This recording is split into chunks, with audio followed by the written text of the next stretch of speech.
loob ng 365 days na nakaraang taon na yung kanyang probisyon, yung kanyang pamamahala, yung kanyang pag-iingat sa bawat isa sa atin, matanaw natin bilang pang buong isang taon na ibinigay at ipinagkaloob sa atin ng Panginoon. Kaya ang paksa po na aking ipaglilingkod ay pinamagatang kong give thanks to the Lord o magpasalamat kayo sa Panginoon sapagkat palasak naman po sa panahon po natin ngayon sa makabagong henerasyon sa lipunang ating ginagalawan, lalong-lalo po sa majority po ng kabataan na nawawala na po yung pagiging ingratitude sa kanila. Minsan nga po, hindi na po ako lalayo sa sangbahayan na lang minsan namin. Minsan, magagaya ng mga nakaraan, siyempre, uso yung pagbibigay, may binigyan ka ng pera. Sasabihin ng magulang, o ano sasabihin mo? Ano sasabihin mo? Thank you po. Kung hindi pa pinus na, ano sasabihin mo? Ibig sabihin, wala na talaga yung pagpapasalamat, yung pagtanaw ng agandahang loob na ipinagkaloob. Yan po yung kumbaga sa ano sa ating mga Pilipino, dying culture na rin eh. Minsan nga sa siguro karamihan naman sa atin dito naka-experience ng pagsakay sa jeep. Diba yung pagbabayad, pag-sukli, minsan pag malayo ka, yung abot, bibihira na lang kayo makakarinig na salitang salamat. Di ba? Siyempre, ang haba, minsan walang pumapansin eh. Pag-aabutan. Ibig sabihin, palasak na po yan yung kulturang ingratitude ng mga tao sa mga bagong henerasyon. Na kung saan, yun po yung paksang ating ipaglilingkod, give thanks to the Lord. Yung salita pong give thanks to the Lord, tinignan ko po sa tatlong version ng Biblia. Sa NASB, 25 times yan nasulat. Sa King James Version, 25 times din po siya nasulat. Sa NIV, New International Standard Version, 25 times din po siyang nasulat. Tinignan ko po sa Google, yung masasabi naman niya, kasi ang sabi ng Google, depende doon sa translation at version ng paggamit. Ang sabi niya, 44 times na naisulat. Kaya lang, nagkakaroon ng problema kapag pinag-usapan na yung mga version kasi minsan, sa ibang version, hindi nakasulat yung give thanks to the Lord. Iba ang nakasulat, give thanks lang. Yun yung ano. Pero ito yung talagang inano ko, yung kumpletong give thanks to the Lord. Ngayon, isang napakagandang tanong, bakit po ito madalas na mababasa natin sa banal na kasulatan yung salitang give thanks to the Lord? Ito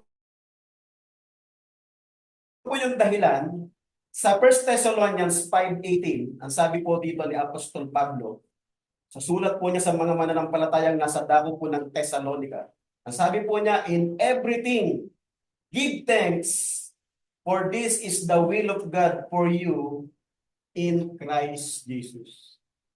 Napakaganda ho nung sinabi niya, in everything. So pag sinabing sa lahat ng mga bagay, yung mga nakaraang panahon, kung titingnan po natin, yung buong isang taon, meron hong dilindol, may binagyo, may na-scam, no? Meron hong mga ghost project sa politika, ang dami hong pangyayari, no?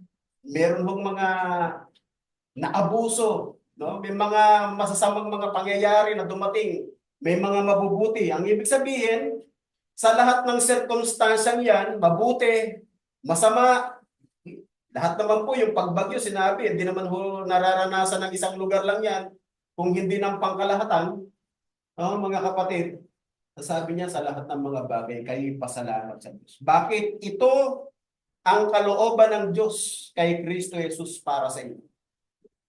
The Bible presents giving thanks as a central part of the believer and direct command from God.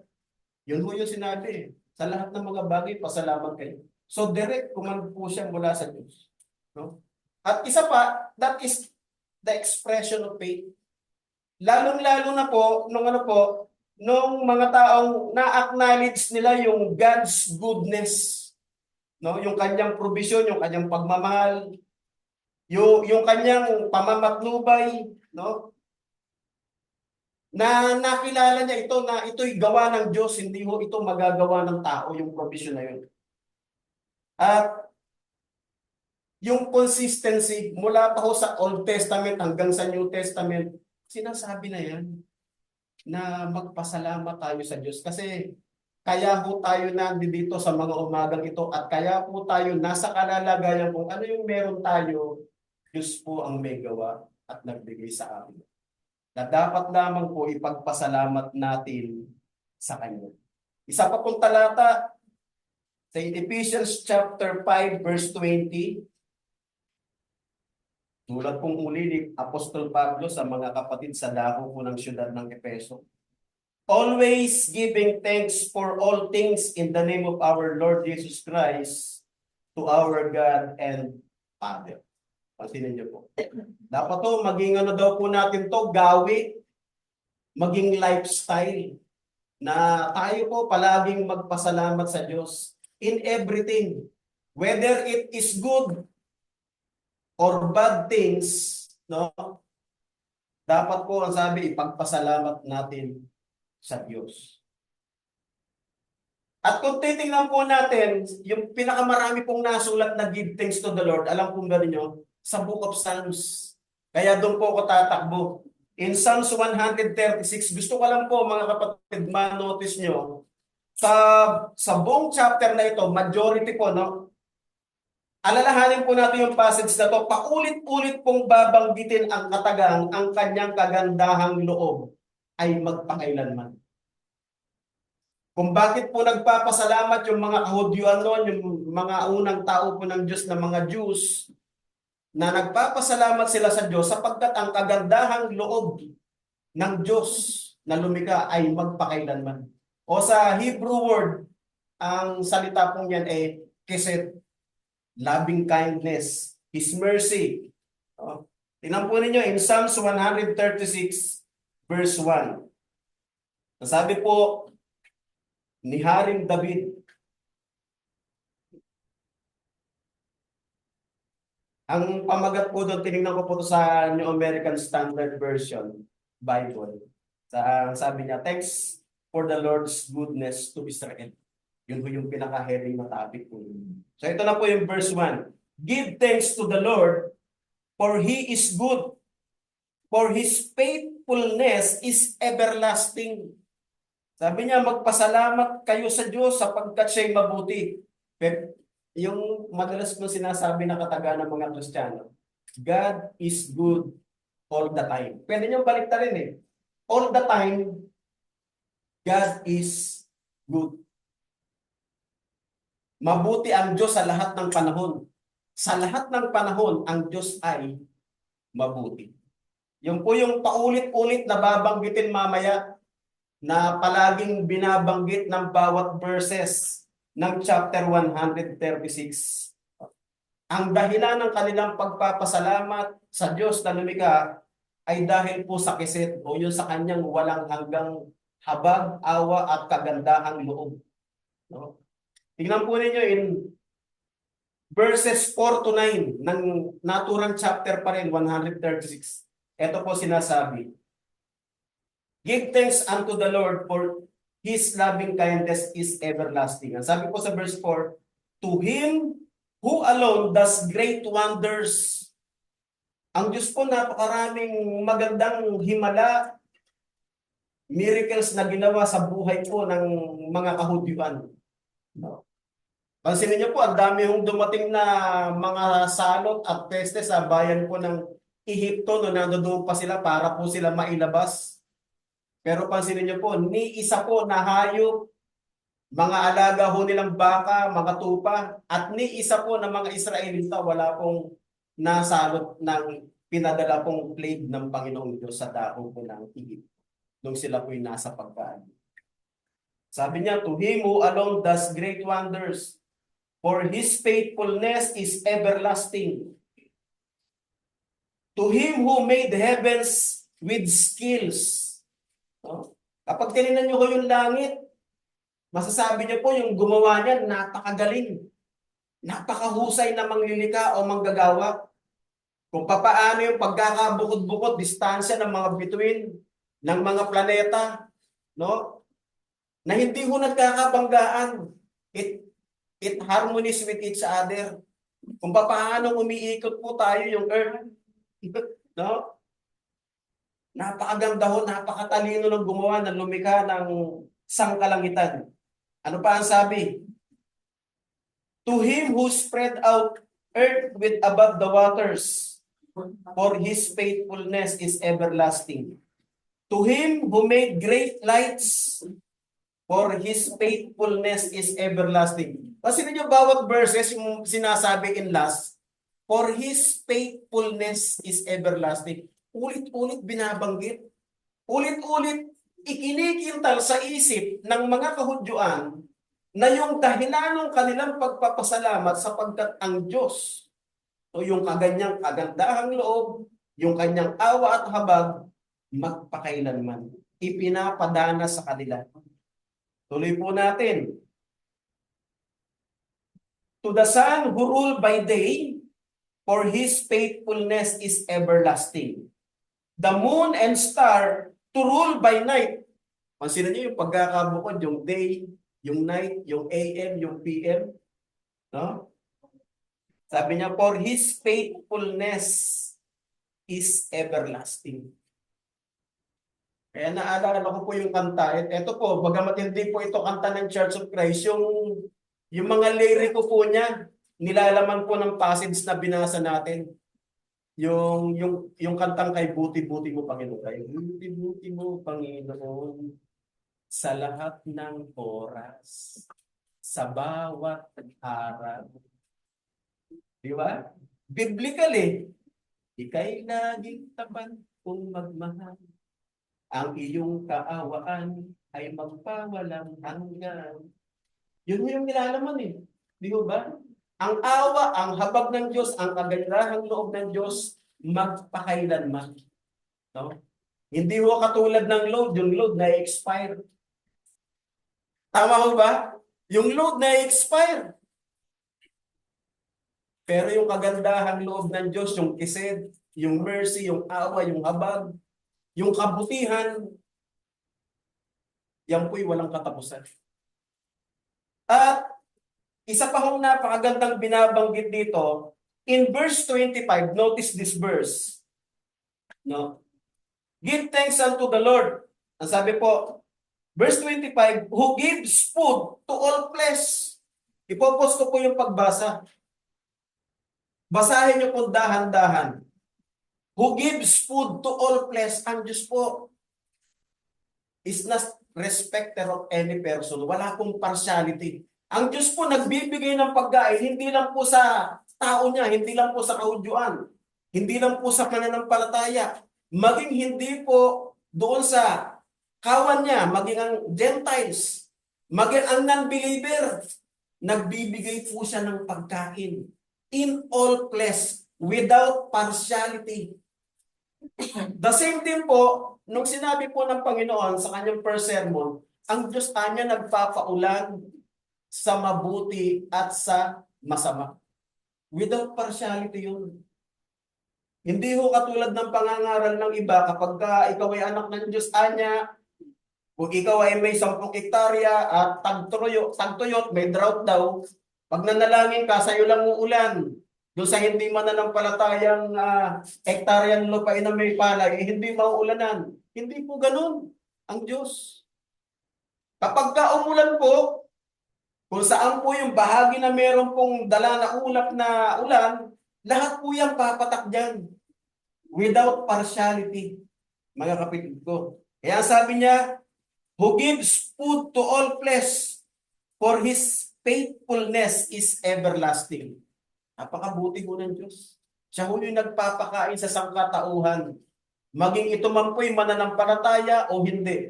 Maging ito man po ay Hudyo o hindi Hudyo, Gentiles. Without partiality. Ganun po kabuti yung Diyos na pinapasalamatan natin sa mga umagang ito sa buong 1 taong pamamatnubay niya po sa atin. Ngayon, ito po yung napakagandang tanong. Ano po ang katunayan ng pagpapasalamat ng mga Hudyo noon? Para kumbaga sa ano yan the talking evidence. Halimbawa po, ano ang katunayan na ikaw ay licensed na abogado? Siyempre, pasado ka ng board exam. Tama ho ba? Pasado ka, pumasa ka ng board exam. License ka. Tama ho ba? Kasi hindi ka naman pwedeng masabing license ka kung hindi ka board passer. Tama ho ba? Yun yung talking evidence. The same din po sa aming mga practitioner, kapag nag-aral ka ng acupuncture ng Cairo, meron pong certification. Yung po yung katunayan na legit ka, hindi ka bogus. Yun po yung talking evidence na nag-aral ka. Kapag tapos ka ng kursong yun, meron kang certificate. No? Kung hindi sa DOH, sa PITAK, galing po ng PITAK ano po. So ito po yung katulad rin po ng tanong, anong katunayan ng mga kahudyuan noon ang tao ng Diyos ay nagpapasalamat sa Kanya dahil sa Kanyang kagandahang loob? Ito po ang sagot. In Psalms 116, verse 17 to 18. Ang sabi po doon ni King David, I will offer you a sacrifice of thanksgiving and call upon the name of the Lord. I will pay my vows to the Lord. May it be in presence of His people. So ang katunayan daw po yung talking evidence na sila po yung nagpapasalamat sa Diyos, yung kahudyuan. Ang sabi po ni King David, I will pay my vows. Iba po yung promise sa vows. Kasi po in Hebrew word, nedar, ang sabi po niya, no? Ating vow, no? May it be animals or money. Yun yung nakasulat dito. So pag sinabi pong vow, pwedeng animals, money. Yun ho yung katunayan na sila'y nagpapasalamat sa Diyos. At yan po mga kapatid, is written 60 times in the whole Bible. Yung salitang nedar, no? Yung salitang babayaran ko yung aking mga panata sa iyo sa harapan ng buo niyang bayan, no? Ito po ay hindi tumutukoy lamang sa animal sacrifices kung hindi din po sa pananalapi. Yung po yung katunayan na sila po ay nagpapasalamat sa kagandahang loob ng Diyos na lumikha sa kanila. At nagbigay sa kanila ng awa, provision. No? Ito po yung napakagandang isa pang katanungan. Gaano po nila kadalas yan na ginagawa sa Diyos yung pagpapasalamat na merong animal sacrifices, may pananalapi? Ito po sagot. In the book of Numbers, chapter 28, ang verses po ay 3 to 4, gaano kadalas? Ang sabi po niya rito, and you shall say to them, sa bayan po ng Diyos, sa Israel, this is the offering by fire, which you shall offer to the Lord, 2 male lambs, 1 year old without defect. Wala daw kung anumang blemish. As a continual burnt offering every day. Continual pala yan, araw-araw. Pero hindi pa ho doon nagtatapos. You shall offer the one lamb in the morning, kasi ang sabi 2 lambs eh. The one lamb in the morning and the other lamb you shall offer it at twilight. Kailan daw po yung ikalawa? Pagka dumating na po yung takip siling. Yung takip siling, yung paghihiwalay na po, yung pagbaba na po ng araw. Tama ho ba? Yun po yung takip siling eh. O sa wikang English, twilight. So dalawa. Araw-araw, tapos dalawa. Alam niyo kung ilalagay natin sa panahon natin yan, wala makakasunod. Eh magkano ho yung lamb? Magkano ho yung lamb sa palagay nyo? Siguro 4,000, 5,000. Depende sa laki.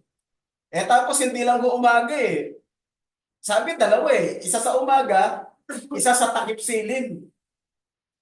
Eh malamang yung karamihan, lalo na yung mga less fortunate, yung walang pinansyal, hindi makakatupad nito. 1 in the morning and 1 sa twilight. Isa sa umaga, isa sa takip siling. Araw-araw po yan ha. Yan po yung buhay ng mga Hudyo noon na nagpapasalamat sa Diyos.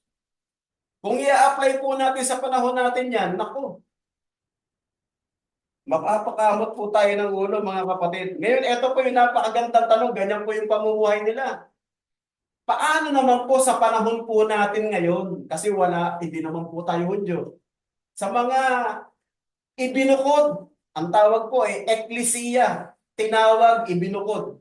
Tama ho ba? Yun po yung Greek word niya eklesiya. Paano naman po tayo na nagpapasalamat in view sa pagtanaw sa kagandahang loob ng Diyos, sa awa ng Diyos, sa habag ng Diyos na magpakailanman? Ito po ang huling talatang aking babasahin.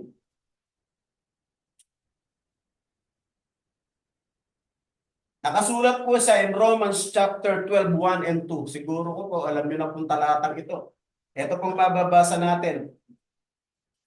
Therefore, I urge you, brothers and sisters, by the mercies of God, sa pagtanaw daw po sa awa ng Diyos, o sa Hebrew word, kised, loving kindness. Tama ho ba? By the view, no, by the mercies of God, to present your bodies as a living and holy sacrifice. No? In contrast no, sa Old Testament, di ba yun lang pinapatay? Sa New Testament, tayo po, yung ating katawan, yan po yung sakripisyo. Sa makabagong panahon po natin ngayon, that you may present your bodies as a living and holy sacrifice. Di ba sabi doon sa Numbers, unblemished lang, walang kapintasan. Same din po, sa panahon po natin, iharap daw po natin yung ating mga katawan bilang haing buhay. Banal.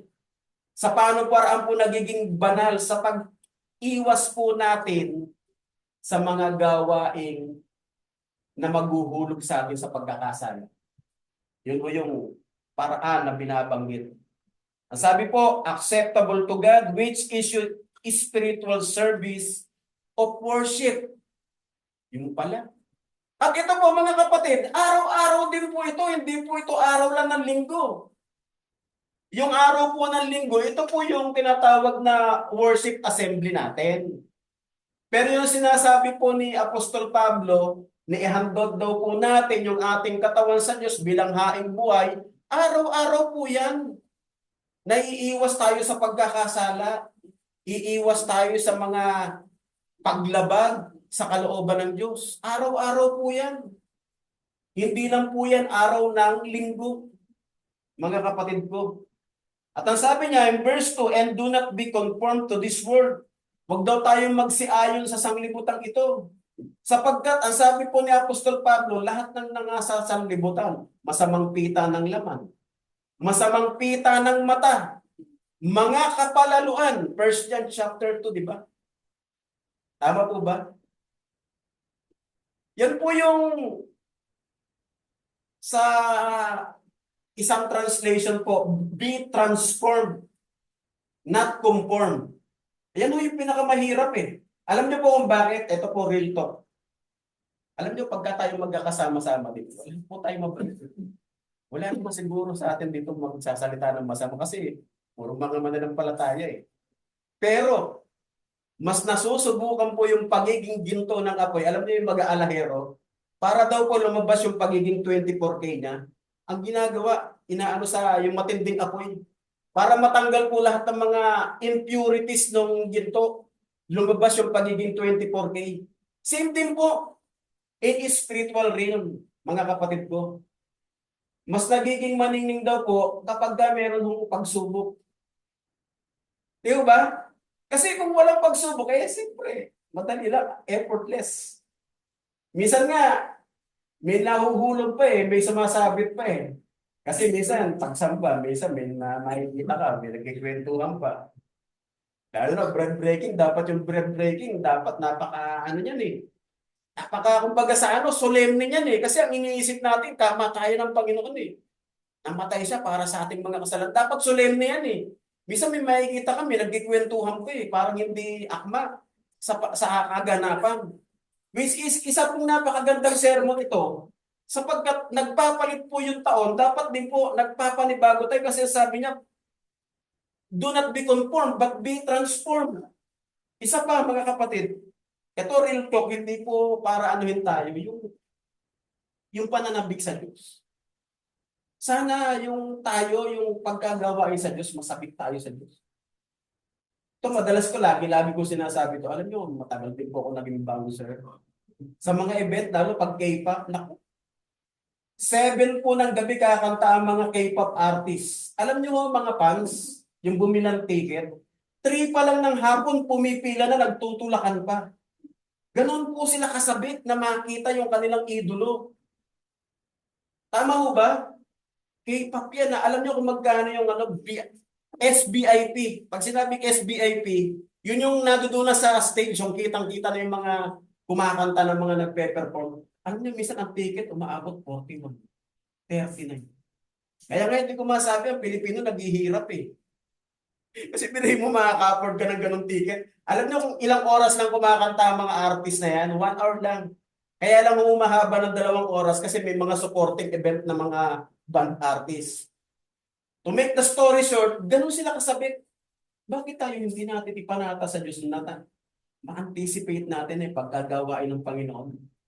Nananabik din tayo yung maaga pa lang nandito na sarap siguro nun. Sa palagay niyo mga kapatid, masaya ba yun? Yung nananabik tayo sa Diyos. No, di ba? Yung, kumbaga sa ano, uhaw na uhaw ka sa makadaupang palad mo yung Panginoon. Di ba? Ang sarap tingnan nun, ang ganda tingnan mga kapatid ko. Kasi maglilingkod ka rin na naman sa Panginoon. Kumbaga sa ano, gawin mo ng greatest performance mo yan buhay. Di ba? Ang sabi niya, and do not be conformed to this world, but be transformed by renewing of your mind so that you may prove what the will of God is and that which is good and acceptable and perfect. Kasi alam nyo, ang pagbabago, kailangan mo ng malaking enerhiya para magawa mo. Tama po ba? Wala mong pagbabagong madali. Totoo po yan. Kasi ang dami pong gumagawa ng New Year's resolution. Minsan di naman po ginagawa eh. O, nag-gain na ako ng weight. Lalo kapag January, alam nyo yung gym na gym ko, napupuno yan.